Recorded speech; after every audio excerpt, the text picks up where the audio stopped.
Astrological learning academy में आप सभी का एक बार फिर से स्वागत है दोस्तों। तो आइए हमारे आज 30 क्वेश्चन जो है पर्यावरण के हम करेंगे।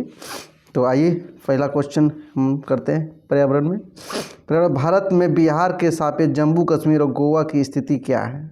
भारत में बिहार के सापेक्ष जम्मू कश्मीर और गोवा की स्थिति क्या है?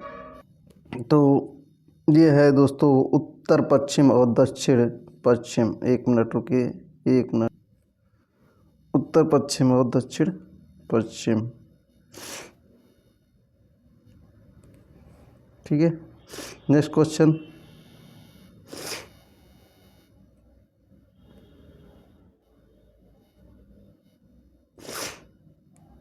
वाष्पीकरण की प्रक्रिया निम्नलिखित में से किस स्थिति में सबसे धीमी होती है?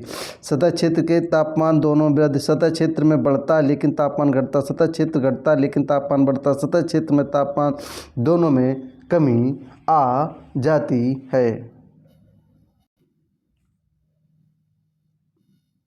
ठीक है। नेक्स्ट ऑप्शन, नेक्स्ट क्वेश्चन,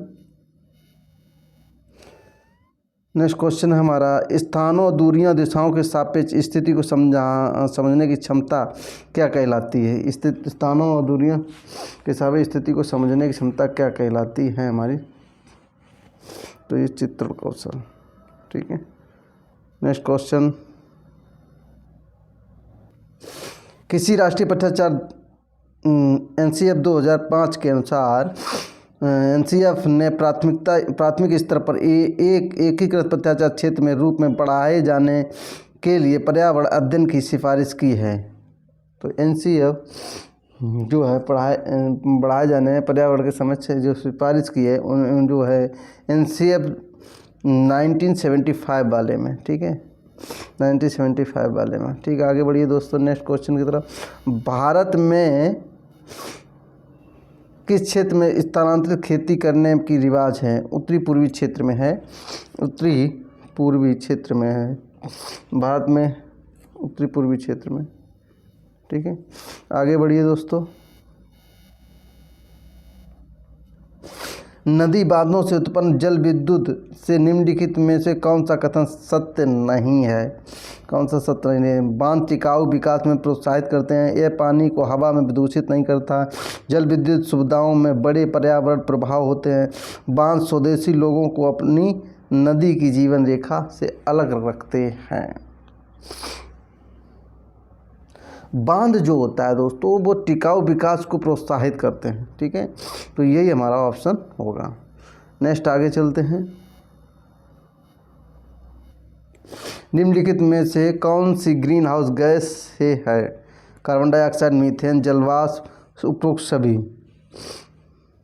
तो उसमें दोस्तों ये सभी कार्बन डाइऑक्साइड ये जो है उपरोक्त सभी हैं, सभी गैस हैं, ठीक है।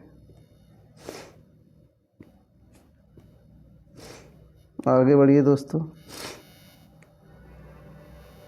दोनों में नहीं सर, दोनों में दिखना चाहिए, ठीक ठीक रुको, दोनों नहीं दिख रहा ना, अब दिखेगा दोनों में, हिंदी इंग्लिश में। भारत में ठंडे रेगिस्तान मानसून से प्रभावित क्यों नहीं होते? ठंडे रेगिस्तान में गर्मियों और बेहद ठंडी सर्दी होती है। ठंडे रेगिस्तान हिमालय की वृक्ष छाया होते हैं। ठंडे रेगिस्तान हवा बहुत पतली और कम होती है। ठंडे रेगिस्तान की ऊंचाई बहुत है। लेकिन ये क्या होता है, ठंडे हिमालय की वृक्ष छाया प्रदेश होते हैं, ठीक है। ताजमहल के पीले होने के लिए निम्नलिखित में से कौन सा जिम्मेदार है? तो सल्फर डाइऑक्साइड, ये आपको सबको पता ही है, ठीक है।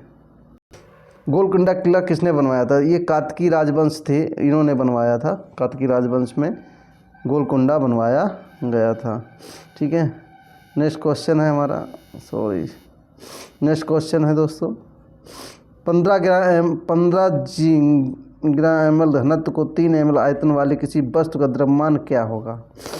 किसी वस्तु का द्रव्यमान क्या होगा? तो ये है दोस्तों 45 ग्राम हो जाएगा, ठीक है। नेक्स्ट आगे चलते हैं। निम्नलिखित में से कौन सी अदिश राशि है? निम्नलिखित में से कौन सी अदिश राशि? अदिश राशि क्या? द्रव्यमान, गुरुत्वाकर्षण, संवेग, भार, यानी द्रव्यमान जो है अदिश राशि है, ठीक है दोस्तों। एक ऐसी बस जिसमें से कोई प्रकाश किरण गुजर नहीं सकती है। ऐसी बस जिसमें कोई प्रकाश किरण नहीं गुजर सकती हो, अपारदर्शी होगी। सीधी सी बात है, इसमें ज़्यादा सोचने की बात नहीं है। क्वेश्चन नंबर 74 है, पृथ्वी की सतह पर किसी वस्तु का भार क्या होगा जिसका द्रव्यमान चंद्रमा की सतह पर 10 kg होगा? तो वो होगा भार हमारा 60 kg।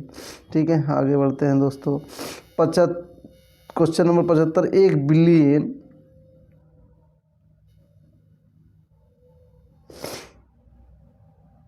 का विघटन दर पर निर्भर करता है। दाब, तापमान, सतह क्षेत्र और भार। ठीक, तो इसमें थोड़ा सोचना पड़ेगा। 1 बिलियन का विघटन दर पर क्या करता है, तो इसमें हम पहले सतह क्षेत्र पे जाएंगे। हमारे यही मुझे लग रहा है, बाकी देख लो ना एक बार दोस्तों। आगे बढ़ते हैं। हाँ, सुषमा चाहती है कि छात्रों को पेड़ों के संरक्षण के लिए संवेदनशील बनाया जाए। निम्नलिखित में से कौन सी ऐसा करने से सबसे उपयुक्त रणनीति? कक्षा में बहस की आयोजित करना, समूह चर्चा, पोस्टर बच्चों को एक पौधे को अपनाने में पोषित करने में मदद करता है।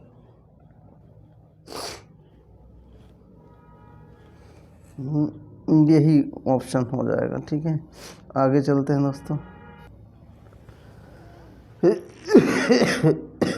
अभय ने अपने छात्रों से उन बीमारियों के समूह में एक सर्वेक्षण करने के लिए कहा जिनमें से पड़ोस के लोग पीड़ित थे। पाठ्यपुस्तक में सर्वेक्षण का उल्लेख नहीं किया गया। इस शिक्षण अधिगम की रणनीति के लिए कौन सा विकल्प प्रासंगिक नहीं है? इसमें समुदाय के साथ बातचीत करने का अवसर दिया, इससे बच्चों को वास्तविक जीवन के साथ सीखने में मदद मिली, और इसमें बच्चों को डेटा हैंडलिंग समझने कि एक साथ काम करने से सक्षम बनाया, और इससे समुदाय में उन बीमारियों को समझने में मदद जिसमें वो पीड़ित थे। क्वेश्चन नंबर का यही ऑप्शन होगा। ठीक है,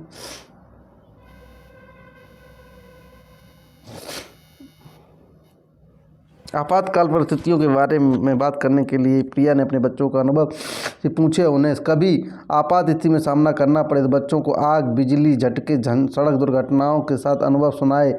उन्होंने प्रश्न पूछे, उनकी मौजूदा समझ के आकलन किया। समाचार पत्रों के, सड़क सुरक्षा विज्ञापनों जैसे संसाधनों का उपयोग करने सुरक्षा पहलुओं पर चर्चा की, और क्रमशः आग और बिजली के झटके सुरक्षा निर्देश पर चर्चा के लिए एलपीजी और इलेक्ट्रॉनिक बिल इस्तेमाल किया। प्रिया द्वारा अपनाया गया सबसे उपयुक्त दृष्टिकोण कौन सा है? संज्ञानात्मक दृष्टिकोण, अनुभवात्मक अधिगम दृष्टिकोण, अन्वेषण दृष्टिकोण, मानववादी दृष्टिकोण। तो ये सबसे बेस्ट इसमें जो हमें लगता है सीखा नहीं, अन्वेषण दृष्टिकोण। ठीक है, और आगे चलते हैं। समुदाय का एक महत्वपूर्ण शिक्षण और अधिगम संसाधन है। समुदाय का महत्वपूर्ण शिक्षक और अधिगम संसाधन है, क्योंकि यह रास्ता दुर्लभ है। बुजुर्ग लोगों को बुद्धिमान है, उनके पास समय है, वास्तविक परिस्थितियों को देखने का अवसर प्रदान कर कोई भी समुदाय उपलब्ध समस्त ज्ञान को बिना आलोचना स्वीकार नहीं करता। यह वास्तविक जीवन को सीखने में मदद करता है। यही ऑप्शन होगा, आंसर होगा इसका। ईवीएस शिक्षण अधिगम में कक्षा में प्राप्त अधिगम में को विद्यालय से बाहर जोड़ने और इसे समृद्ध करने का तात्पर्य पुस्तकों को बाहर जाना, वैश्विक पर्यावरणीय मुद्दों को चिंताओं को नहीं करना, पूर्ण विद्यालय में दृष्टिकोण पाठ्य से बाहर जाना।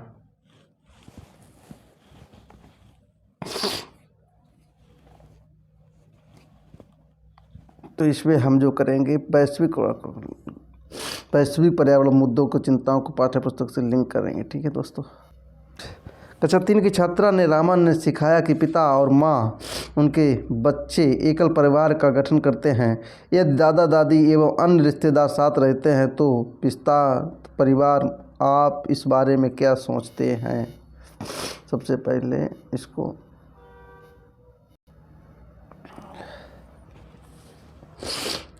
परिवार की परिभाषा गलत है। रामा अपने छात्रों का असंवेदनशील है। शिक्षण अधिगम दृष्टिकोण की समावेशी नहीं है। परिवार की अवधारणा को इसी तरह सिखाया जाना चाहिए।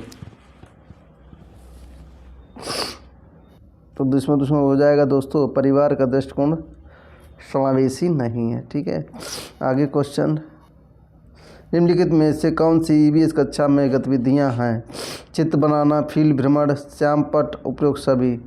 हाँ, तो इसमें से हमारा है क्या, उपरोक्त सभी है। ठीक है, आगे चलते हैं दोस्तों। पर्यावरण अध्ययन पाठ्यक्रम बच्चों की समग्र शिक्षा का कारण बन सकता है। एकीकृत समावेशी विषय के तो उपरोक्त सभी, इसमें समावेशी होगा।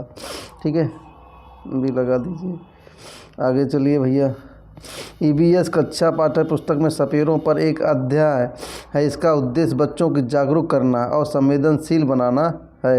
यह एक अवैध कार्य है ये सपेरों के लिए, क्योंकि बच्चों इसे दिनों अक्सर उन्हें नहीं देखते कि सपेरों सांपों को नुकसान नहीं पहुंचाएं, और उन्हें आजीविका के वंचित करने के लिए पहले विकल्पों को प्रदान करने की आवश्यकता है कि पशुपालन आजीविका का स्रोत है। तो इस पर जो है यही हो जाएगा कि नुकसान ना पहुंचाए। ठीक है,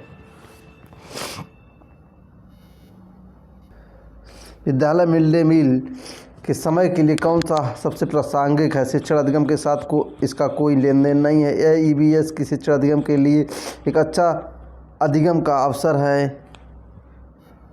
इसको छोटा करो। यह उन बच्चों के लिए जो विद्यालय में खाली पेट आते हैं। यह शिक्षा अधिगम के बहुत ही मूल्यवान समय को बर्बाद करता है। तो ये बर्बाद नहीं करता दोस्तों, ये जो है अवसर है। क्या है? एक अवसर है। ठीक है, ईवीएस शिक्षा अधिगम के लिए एक अच्छा अवसर है। ठीक है, आगे चलते हैं। पर्यावरण अध्ययन के संदर्भ में बोझ के बिना सीखना क्या कहलाता है? स्कूल के बैग कम करना, ईवीएस पाठ्य पुस्तकों का अध्याय को कम करना, अवरोध का बाहर कम करने की ज़रूरत। ईवीएस पाठ्यक्रम में आधा काम करने की ज़रूरत जो है स्कूल बैग को वजन कम करने की ज़रूरत है। नहीं, अवरोध का भार वो करने की ज़रूरत है इसको ये। ठीक है, आगे चलिए दोस्तों। ईवीएस कक्षा में समूह में सीखने को क्या उद्देश्य है? लड़के और लड़कियों को अलग अलग सीख सकते हैं। कम और उच्च प्रदर्शन करने वाले बच्चों को अलग अलग उपचारात्मक शिक्षण देना। सहयोग के मूल्यों को लागू करने के लिए एक साथ काम करने के लिए प्रत्येक बच्चे को सक्रिय रूप से भाग लेने के लिए सीखने के लिए सक्षम बनाना।